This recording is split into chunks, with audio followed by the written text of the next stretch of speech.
Hoje a gente vai contar sobre como é trazer um cachorro de grande porte para o Canadá. Esperamos que ela apareça de vez em quando. Então, roda a vinheta e vamos pro vídeo.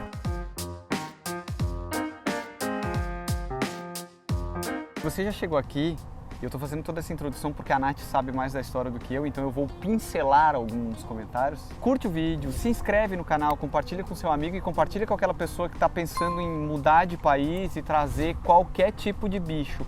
Vão ter informações muito, mas muito úteis aqui para vocês hoje. Então fiquem até o final que os valores eu só vou falar no final.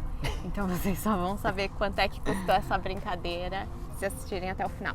Então, para quem ainda não viu em algum dos nossos vídeos, nós temos uma labradora que na época que teve a aprovação do doutorado do Bruno, ela estava pesando 42,5 quilos.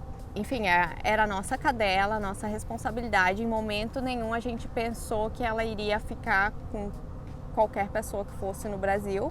Então, esse foi uma das atitudes assim que foram feitas imediatamente. O Bruno ficou fazendo mais as coisas do visto e eu fiquei em função de buscar informações de como trazê-la junto com a gente. A primeira das coisas que eu vi na internet era sobre a questão de transportadora de cargas vivas. E era muito caro e me deixava com uma sensação um pouco insegura de não ter certeza se eu poderia confiar na empresa, se ela ia ser bem tratada. E o fato dela ficar tanto tempo sem os nossos cuidados e sem ter o cuidado de alguém de minha extrema confiança também não me deixava muito confortável. Foi então que eu, fazendo a pesquisa, descobri que a Latam e a American Airlines faziam transporte de cargas vivas no mesmo avião que os tutores, de animais de até 45 quilos com a caixa de transporte. Isso significa que o bicho mais a caixa tinham que pesar 45 quilos. Aí você pensa uma caixa para um cachorro grande, quanto pesa essa caixa? Esse foi um grande desafio e entre pesquisas em comunidade do Facebook a gente fez uma grande amizade. Então isso é uma parte muito boa dessa história. E a gente comprou a mesma caixa que esse casal de amigos nossos depois de muita pesquisa para tentar entender qual seria a caixa ideal, porque tanto a Latam quanto a American Airlines, eles determinam algumas medidas que a caixa tem que ter. Não existia nenhuma caixa no mercado com aquelas medidas e eles não vendiam a caixa de transporte também. Então a gente acabou comprando uma caixa que ela tinha um material mais leve para que a Lua precisasse emagrecer menos e que fosse mais segura ou que tivesse mais selos de certificações, enfim, que eles não fossem incomodar de alguma forma no transporte. Era uma questão bem difícil porque acho que nas pesquisas da Nath, eventualmente, enfim, quando eu estava olhando também, a gente tinha a sensação de que não existia uma padronização assim. Não tinha padronização de nada, nem entre as companhias aéreas, nem entre as caixas. Então, aí você, assim, uma hora você responde uma pergunta e daí aparecem 10 novas dúvidas. E aí você vai ficando ansioso com aquilo, né? Hoje a gente olha pra trás e tá contando a história. Você na se sente hora muito inseguro, porque as informações, elas são bem soltas, não desencontradas, batem. assim, fora que eles também não se conversam entre si, é um desafio. Mas deu tudo certo, gente. Ela tá aqui com a gente. Mas daqui a pouco, gente quem sentou sabe ela no chão aparece. pra ver se ela participava do vídeo com a gente, mas sabe como são crianças, né? Fazem o que querem. Daqui a pouco ela entra aqui, daí vocês vão ver. E já devem ter visto em outros vídeos aí também. Sim. Então, depois disso que eu descobri, vou ter que encontrar uma caixa mais leve possível. A Lua vai ter que caber nessa caixa e tudo girar em torno de 45 quilos. Com uma questão especial nisso que eu gostaria que todo mundo pensasse, tá? Tenha 1 quilo de sobra. Que, enfim, vamos contar o porquê. Mas é porque, assim, é sempre importante você não tá ali no limite, né? Pra você não se sentir inseguro em cima da hora. É tipo quando você vai empacotar sua mala, que bota na balança lá e tem o limite, aí você pesa em casa e aí não deixa dar aquele limite em casa. Em casa tem que sobrar um pouquinho, porque quando você chegar lá, ela engorda.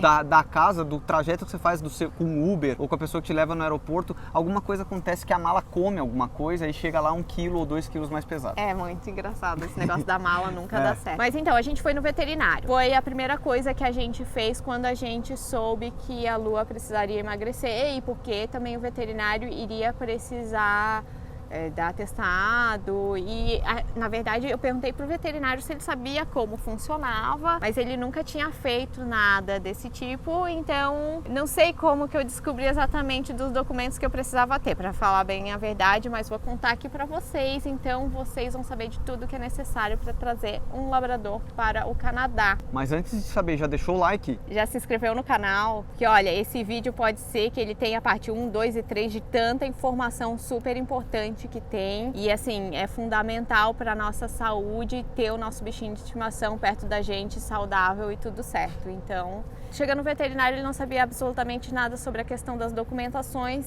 mas tinha a questão do emagrecimento, que foi o que ele começou a ajudar a gente naquela consulta. Ele passou uma ração da Royal Canin, que 10 quilos da ração custaram R$350. Falei que eu só ia falar dos valores no final do vídeo, mas enfim, só esse. Depois o resto eu deixo as combinações pro final. Foi muito caro e eu acho que a gente teve que comprar mais de uma vez, talvez, o pacote. Sim, e aí a gente ainda tem um problema, tá? É para um labrador que quer comer o tempo inteiro. Então, você não pode bobear com uma ração que custa um caminhão de dinheiro solta por aí.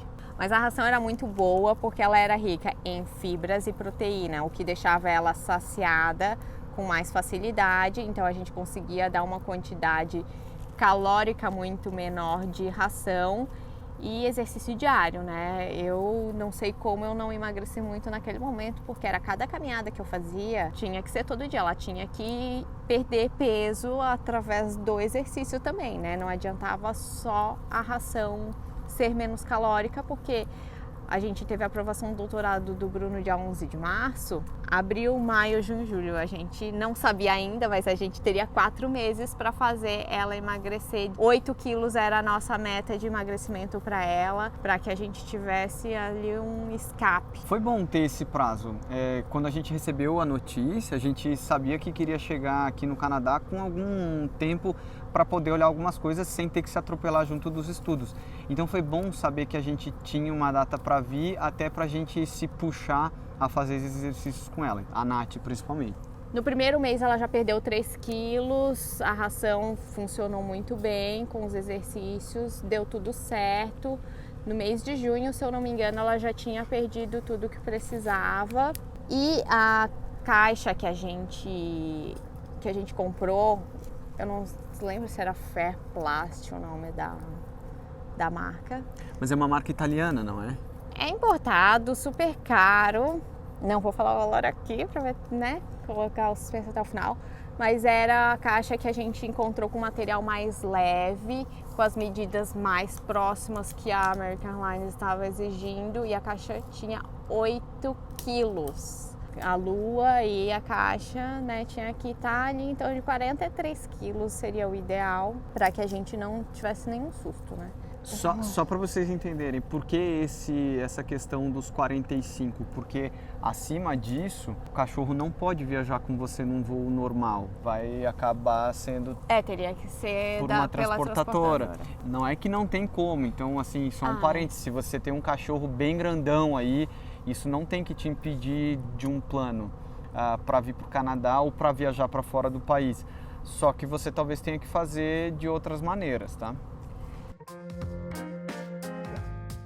E a gente ainda teve um sustinho com esse documento, que daí o Bruno pode contar depois dessa aventura. A gente ficou com um pouquinho de medo dela não conseguir dar a volta, ou as pessoas no aeroporto encrencarem. E deve ser super desgastante pro bichinho ficar lá 10 horas sem comida, sem água, sem nada.